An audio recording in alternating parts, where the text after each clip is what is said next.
Hello everyone, আমি অনির্বাণ, আমাদের channel আপনাদের সকলকে স্বাগত। আজকে এই ভিডিওতে কথা বলবো ধুরন্ধর এই সিনেমাটির ট্রেলার নিয়ে। তো চলুন ভিডিওটি শুরু করা যাক।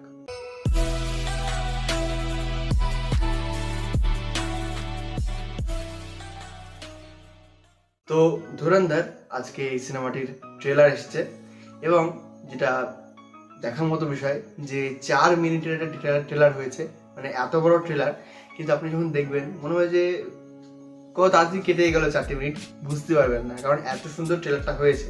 তো এক লাইনে যদি রিভিউ করি তো বলবো যে এই সিনেমাটা কিন্তু রণবীর সিং এর অ্যাকচুয়ালি কামব্যাক মুভি হতে চলেছে। মানে এবং শুধু রণবীর সিং না, আরেকজন কথা বলবো, তিনি হচ্ছেন সঞ্জয় দত্ত। তার তো লিওতে তাকে ভালোভাবে ইউটিলাইজ করা হয়নি লিও সিনেমাটাতে, বাট এখানে তাকে যেরকম প্রেজেন্ট করা হয়েছে সেটা হলো। আমি একে একে প্রত্যেক কথা বলবো।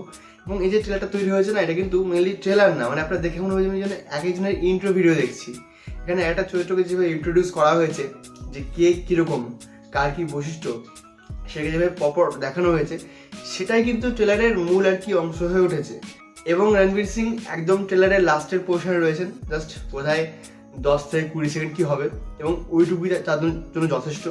আর বাকি যে চরিত্রগুলো রয়েছে এখানে, যেমন মেন ভিলেন যিনি আছেন তার চরিত্র অর্জুন রামপালের চরিত্রটা, এবং এখানে রয়েছেন আর মাধবন, অক্ষয় খান্না, সঞ্জয় দত্ত, প্রত্যেকের যেরকম চরিত্রগুলোকে প্রেজেন্ট করা হয়েছে সেটা বেশ ভালো।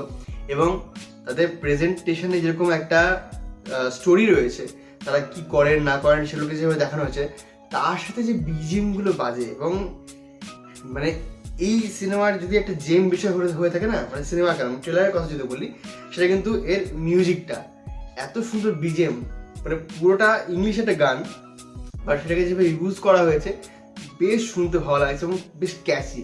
যদিও আমি টিজার যে বিজিএমটা ছিল, টিজার বিজিএমটা সেটাকে একটু বেশি আমি মিস করছিলাম, কিন্তু এই ট্রেলারের শেষের যে একদম শেষ হয়ে যাওয়ার পর, মানে নামটা শো করার পর লাস্ট 5-10 সেকেন্ডে যেটা গান বাজে, সেটা কিন্তু ওই সংস্কৃত মন্ত্রের সাথে গানটা আর কি হয়, এবং সেটা কিন্তু বেশ শুনতে ভালো লাগছে। তো এই ট্রেলারটা ব্যাপক একটা ট্রেলার হয়েছে। আমি কার কথা বলবো এখানে, আমাদের আর মাধবন হোক বা আমাদের এই অক্ষয় খান্না হোক, অক্ষয় খান্না তো জাস্ট হাসিটাই এনাফ, হ্যাঁ, মানে ওইটাই এনাফ তার। আর সঞ্জয় দত্তকে দেখে আমার কিছু লিও ভাইব হলো, বাট তার যে ক্যারেক্টার ইন্ট্রোডিউস পোর্শনটা আছে না, শয়তান আর জিনের যে বিষয়টা উল্লেখ করা হয়েছে, আমি অল্প হলেও অন্য কিছু ভাবছিলাম। যা হোক, তো প্রত্যেকেরই ইন্ট্রোডাকশন ভালো, এবং ট্রেলারটা অল ওভার খুব সুন্দর কাট করা হয়েছে। এখানে তাদের যে মিশনটা সেটা কিন্তু উল্লেখ করা হচ্ছে, হ্যাঁ, একটা রিভেঞ্জ টাইপ হবে সেটা বোঝা যাচ্ছে, কিন্তু বিষয়টা হচ্ছে যে এর স্কেলটা অনেক বেশি, অনেক বড় স্কেল সিনেমাটার। এবং যেহেতু গল্পটা একদম উল্লেখ করতে গিয়ে টাইমটা বেশি হয়ে গেছে, যার ফলে আমরা শুনেছি যে ধুরন্ধর সিনেমাটাকে 2 পার্টে রিলিজ করা হবে। আর সেকেন্ড পার্ট তো যেটা শোনা যাচ্ছে 2026-এর গ্রীষ্মে আসবে, মানে মে জুন এরকম টাইমে আসার কথা। কিন্তু প্রথম পার্টটা কিভাবে একটা ইম্প্যাক্ট ফেলে, এবং আদিত্য ধর তিনি কিন্তু খারাপ ছবি কখনোই করেন না, খুব ভালো ভালো সিনেমায় তার মানে ফিল্মোগ্রাফিতে রয়েছে।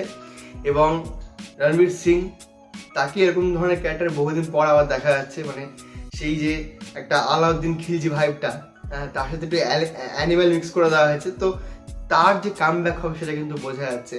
তো দেখা যাক কেমন হয় এই সিনেমাটা। আগামী 5ই ডিসেম্বর আপনাদের কাছাকাছি সিনেমা হলে আসবে, এবং আশা করবো যে এই সিনেমাটা বাজ ক্রিয়েট করবে। আর আমরা যে সাউথের এত সিনেমা নিয়ে এত হাইপড হই, আশা করবো যে বলিউডের এই সিনেমাটা নিয়ে বহুদিন পর একটা হাইপ আমরা দেখতে পাবো পাবলিকের মাঝে। হ্যাঁ, তো এই ছিল আজকের ভিডিওটি ভালো লাগলে লাইক করুন, কমেন্ট করুন, শেয়ার করুন, আমাদের চ্যানেলটি অবশ্যই সাবস্ক্রাইব করুন। ধন্যবাদ।